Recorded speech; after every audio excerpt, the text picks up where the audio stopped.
Breaking news చూస్తున్నాం. Assembly ఎన్నికలు సమీపిస్తున్నాయి. ఇప్పటికే అధికార బీఆర్ఎస్ పార్టీ 97 మందికి బీఫామ్స్ ఇచ్చింది. మరి మిగిలిన 21 బీఫామ్స్ ఇవ్వకపోవడంపై సొంత పార్టీ నేతల్లో కలవరం మొదలైంది. 21 స్థానాల్లో ఏవైనా మార్పులు చేర్పులు ఉంటాయా లేదా ఇప్పటికే ప్రకటించిన వారికి టికెట్ నిలుస్తుందా అనేది ప్రశ్నార్థకంగా మారింది. అయితే కాంగ్రెస్ బీజేపీ అభ్యర్థులను పూర్తిగా ఖరారు చేశాక మిగిలిన 21 మందికి బీఫామ్స్ ఇస్తారనే ప్రశ్నలు లేవనెత్తుతున్నాయి.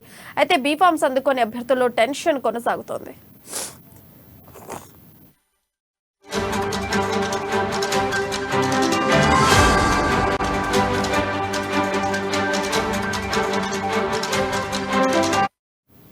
ఇందులో అభ్యర్థులు ప్రకటించిన కొందరికి బీఫామ్లు కష్టమేనని తెలుస్తోంది. ఇప్పటికే ఆలంపూర్ ఎమ్మెల్యే అభ్యర్థిగా అబ్రహాంను ప్రకటించినప్పటికీ బీఫామ్ మాత్రం ఇంతవరకు ఇవ్వలేదు. ఆయన స్థానంలో మరో అభ్యర్థిని చూస్తున్నారు. దీనికి తోడు ఇప్పుడు బీఫారాలు ఇవ్వని ఆ 21 నియోజకవర్గాల్లో అభ్యర్థుల విషయం అసమ్మతి నెలకొన్నవే. దీంతో 21 మంది అభ్యర్థులు ఎంతమందిని మారుస్తారు అనే దానిపై క్లారిటీ రావట్లేదు. మరోవైపు బీఫామ్ వచ్చేదాకా తాను అభ్యర్థిని కానని కొందరు ఆశలు వదులుకున్నట్లుగా కూడా వార్తలు వినిపిస్తున్నాయి. కాగా ఇందులో 2-3 నియోజకవర్గాల్లో అభ్యర్థులను కూడా అధిష్టానం ఫిక్స్ చేయలేదు. ఇక ఇదే అంశంపై మరింత సమాచారం మా ప్రతినిధి రాజు లైవ్ ద్వారా అందిస్తారు. రాజు, చెప్పండి, బీఫారాల్ ఇష్యూ ఏంటి? ప్రియా, బిఆర్ఎస్ పార్టీలో ఒక విచిత్రమైన పరిస్థితి నెలకొని ఉంది. ముఖ్యంగా ఎలక్షన్స్ కు 3 నెలల ముందుగానే అభ్యర్థులను ప్రకటించిన సీఎం కేసీఆర్ బీఫామ్లను కూడా ఎలక్షన్స్ కు 40 రోజుల ముందుగానే ఇస్తామని చెప్పినటువంటి కేసీఆర్ అందులో కొద్ది మందిగా ఇచ్చి మరికొంతమందికి బీఫామ్ లో ఇవ్వకపోవడంపై భిన్నాభిప్రాయాలు వ్యక్తమవుతున్నాయి. ముఖ్యంగా మేనిఫెస్టో విడుదల చేసిన రోజు ఏదైతే మొన్న సండే రోజు ఏదైతే మేనిఫెస్టో రిలీజ్ చేస్తారో ఆ రోజు 69 మందికి బీఫామ్ లో అందజేయడం జరిగింది. మొన్న సోమవారం రోజు మరొక 28 మందికి బీఫామ్ లో అందజేయడం జరిగింది. ఇంకా దాదాపు 20 నుంచి ఇంకా 21 మందికి బీఫామ్ లు అందలేదు.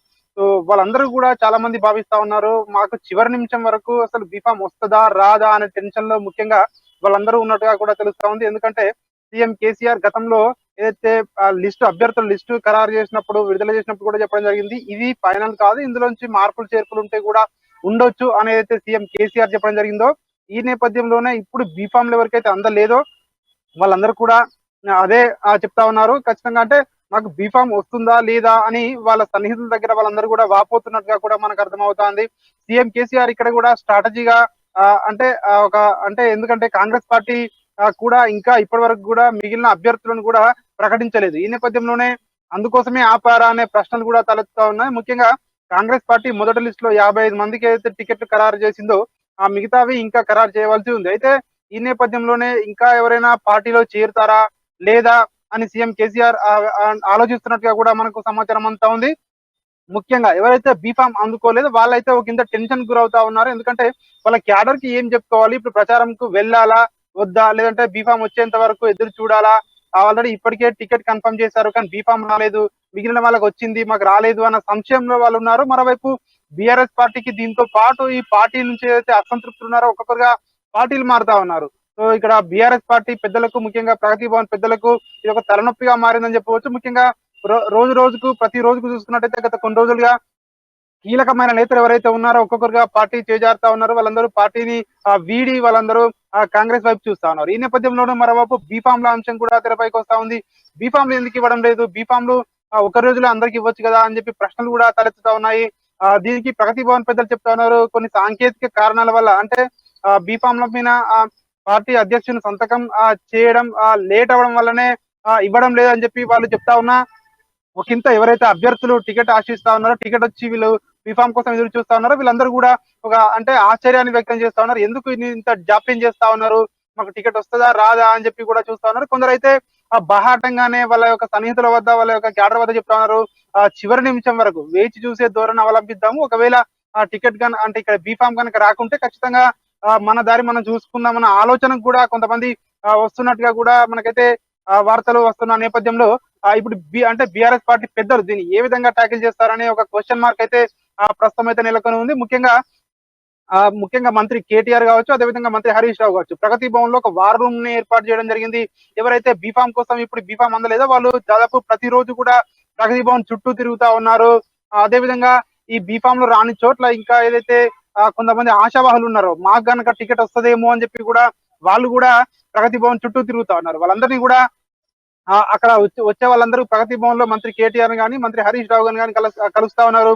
చివరి నిమిషం వరకు వారు కూడా అంటే టికెట్ వస్తుందేమో అని ఆశతో వాళ్ళు కూడా తిరుగుతా ఉన్నారు. అంటే బీఫామ్లు మొత్తం ఇస్తే తప్ప ఈ ఏదైతే టికెట్ల కోసం ఆశించే ఆశావాహులు ఎవరైతే ఉన్నారో వాళ్ళందరూ కూడా ఇంకా కూడా ఎక్కువయ్యే పరిస్థితి ప్రస్తుతం అయితే నెలకొని ఉంది. కానీ బీఆర్ఎస్ పార్టీ పెద్దలు చెప్తా ఉన్నారు, ఖచ్చితంగా మేము సిట్టింగ్ లకు టికెట్లు ఇచ్చాం కాబట్టి బీఫామ్ కూడా ఇస్తామని చెప్తున్నప్పటికీ కూడా ఇదైతే ఒక క్వశ్చన్ మార్క్ లాగా కనపడుతుంది. ప్రియా, రైట్ రాజు, అయితే ఇప్పుడు చూసుకుంటే ఆల్రెడీ ఒక 97 మంది అభ్యర్థులకు బీఫామ్స్ కన్ఫర్మ్ చేశారు. ఈ ఒక్క 21 మందికి మాత్రమే బీఫామ్స్ ఇవ్వట్లేరు. అంటే వీళ్ళు వేరే పార్టీ పైన ఆశలు పెట్టుకునే అవకాశం ఉందంటారా?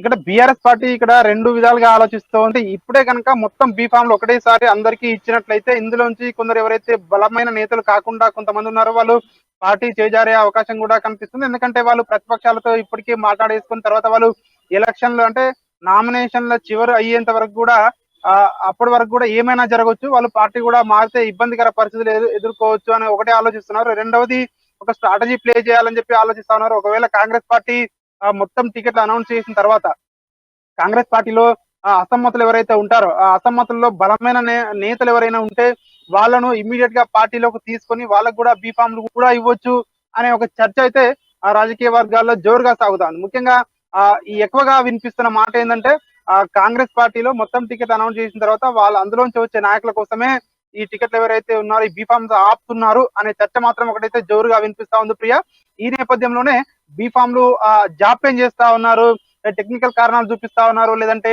సమయభావం లేదు అని చెప్పి చూపిస్తా ఉన్నారు. మరోవైపు ప్రజా ఆశీర్వాద సభలకు సీఎం కేసీఆర్ వెళ్తా ఉన్నారు కాబట్టి సమయభావం వల్ల రైట్. అయితే రాజు, ఇప్పుడు చూసుకుంటే 21 బీఫామ్లు ఎప్పటి వరకు వాళ్ళు ఇచ్చే అవకాశం ఉంది? మన మిగిలిన 4 అభ్యర్థుల్ని కూడా ఎప్పుడు ఖరారు చేస్తారు?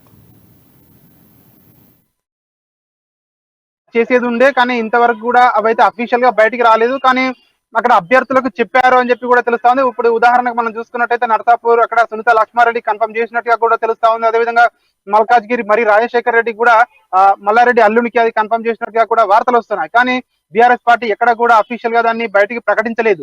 అయినప్పటికీ వాళ్ళ అభ్యర్థులకే నేరుగా ఫోన్ చేసి సీఎం కేసీఆర్ సమాచారం ఇస్తారని చెప్పి కూడా ప్రగతి భవన్ పెద్దలు చెప్తా ఉన్నారు. కానీ అది ఎంతవరకు నిజమో వాళ్ళకి అఫీషియల్ గా సమాచారం అందిందా లేదా అనేది ఇంకా కూడా మనకు తెలియాల్సి ఉంది. అయినప్పటికీ ఆ బీఫామ్స్ నిన్న అంటే ప్రతిరోజు ఇస్తాము బీఫామ్స్ అని చెప్పి అయితే సీఎం కేసీఆర్ మేనిఫెస్టో విడుదల చేసిన రోజు చెప్పడం జరిగిందో వరుసగా ఆదివారం ఇచ్చారు, సోమవారం ఇచ్చారు. కానీ నిన్న మంగళవారం అయినటువంటి మంగళవారం రోజున ఎంతమందికి ఇచ్చారు బీఫామ్స్ అనేది ఒక క్వశ్చన్ మార్క్ గా ఉంది. ఎందుకంటే నిన్న ప్రగతి భవన్ నుంచి ఎట్లాంటి సమాచారం రాలేదు, బీఫామ్ లో ఇచ్చారా ఎంతమందికి ఇచ్చారని చెప్పి. సో ఒకవేళ నిన్న కనుక కొంతమందికి ఇచ్చినట్టయితే ఇంకా ఎంతమంది బ్యాలెన్స్ ఉంటుంది అనేది వివరాలు కూడా తెలియాల్సి ఉంది మనకి. సో మొత్తానికి చూసుకున్నట్టయితే బీఫామ్స్ అందని వారు మాత్రము ఒకంత ఆందోళనకు గురవుతా ఉన్నారు. ఎందుకంటే మిగిలిన వారికి వచ్చి మాకు ఎందుకు ఆపారు అనే ఒక టెన్షన్ మాత్రం నెలకొని ఉంది. మరోవైపు ఎన్నికలు దగ్గరకు వస్తా ఉన్నాయి, ప్రచారం నిర్వహించుకోవాలి, సో క్యాడర్ లోకి ప్రతి గ్రామం తిరగాలి కాబట్టి. రాజు, అయితే ఇప్పుడు చూసుకుంటే బీఆర్ఎస్ ని వదిలి రాజీనామా చేసి కాంగ్రెస్ పార్టీకి వెళ్లిన నేతల్ని తిరిగి తెప్పించుకోవడానికి వాళ్ళకు ఒక చిన్న హోప్ ఇవ్వడానికి 21 బీఫామ్లను ఇవ్వకుండా ఆపారు అని మనం అనుకోవచ్చా?